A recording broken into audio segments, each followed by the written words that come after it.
someone who's not been very silent lately, former U.S. Secretary of State and Democratic nominee in 2016, Hillary Clinton, has certainly had an interesting reaction to yesterday's raid.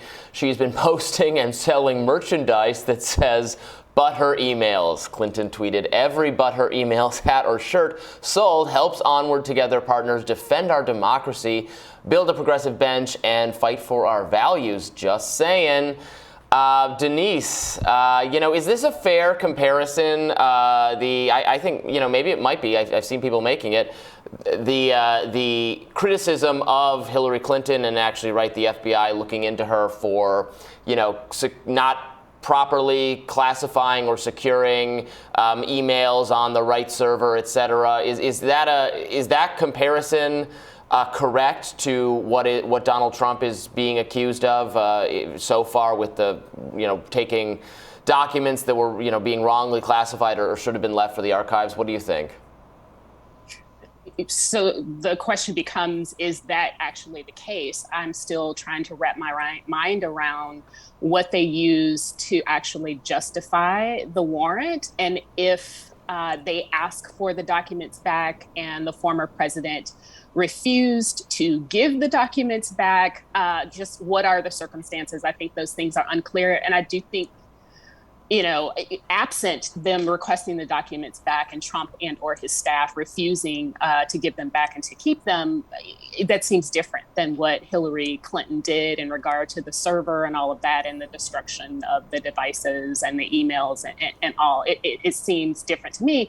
And to the larger point, I think people, while they're celebrating, one-upmanship, gotcha here, gotcha there, what we need to be looking at is the integrity of how our federal enforcement and our alphabet agencies are leveraged against people in power, but also about how they're leveraged against or for the benefit of the average American citizen. And I think too many people are drunk on seeing the opposition bleed rather than looking at how our government is being used to our benefit or not. Yeah, I think that is what's so frustrating about weighing in on this thing as a leftist is that, yes, there's the hypocrisy of people who say, Blue Lives Matter, but are now posting the American flag upside down and saying we've got to abolish the FBI. Marjorie Taylor Greene was doing that. Candace Owens was saying we have to abolish the FBI. But there's this other point, which is that if anything, this is what Jordan was saying, I would like there to be more instances where people who were affluent and powerful had to play by the same rules as everybody else, and fewer instances where agencies were weaponized against the poor. So there has been a lot of, I think, justified discourse among conservatives about whether or not hiring the large number of new IRS agents is going to actually result in affluent people being held accountable under the tax code and having to pay their fair share, or whether it will continue the pattern of working class people, lower income people being the subject of audits. And same here, it is less, I think, a conversation, it should be less a conversation about whether or not, Donald Trump should be the target of this investigation, at least until and unless the warrant is proved to be unsubstantiated. A conversation about why we haven't seen this kind of thing in the past. Jordan, do you think we will see more of an appetite for these kind of investigations of former presidents? Are Democrats opening the door to these kinds of, warrants and searches of former presidents or presidential candidates' homes with this search? Yeah, I'm not the legal expert you are, but I think it is important. We don't know yet if this is exclusively about the mishandling of records. I find it hard to believe that the FBI went in commando style over classified records. There might be more here. But everything has been heightened. Everything has become a culture war, and everything has become, part of kind of red team versus blue team.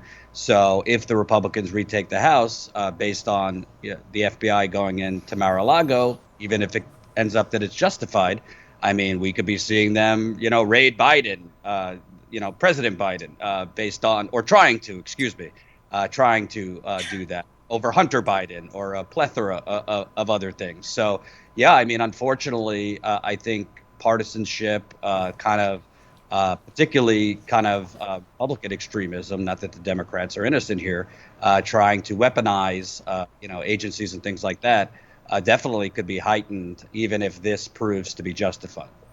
Denise, Bree is right that you've seen a lot of chatter from Trump sympathetic figures, Republicans, et cetera, in the time since this raid has happened about reforming or even abolishing certain law enforcement agencies, bringing DOJ, FBI, et cetera, under control. There's all this attention paid to violations of or perceived violations of Donald Trump's civil liberties. And what I always say in reaction to that is, what about everyone else? Can Republicans stay on the ball and actually, when they take power back, or work with Democrats to actually rein in some of these law enforcement abuses? Because these are the same people, and this is bipartisan, that reauthorize the Patriot Act and everything else every time it comes up for a vote. And then they complain like, oh no, G-men are banging down Donald Trump's doormat. Well, you authorized that. You voted for that. You supported that. They only care about it when it's Trump. So can there be any sustained movement? I would support it. I would be totally in favor of it for reining in these abusive law enforcement agencies.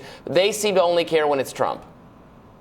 Well, I would submit to you that nobody has cared over the last, 50 years or so, including Democrats who oversaw some significant abuses of the FBI on American citizens as well. So none of them have really taken a look at how our federal agencies that are designed to enforce and provide intelligence for national security are weaponized against the American people and internationally, and no one has seemed to want to own our responsibility to ensure that that weaponization does not actually happen.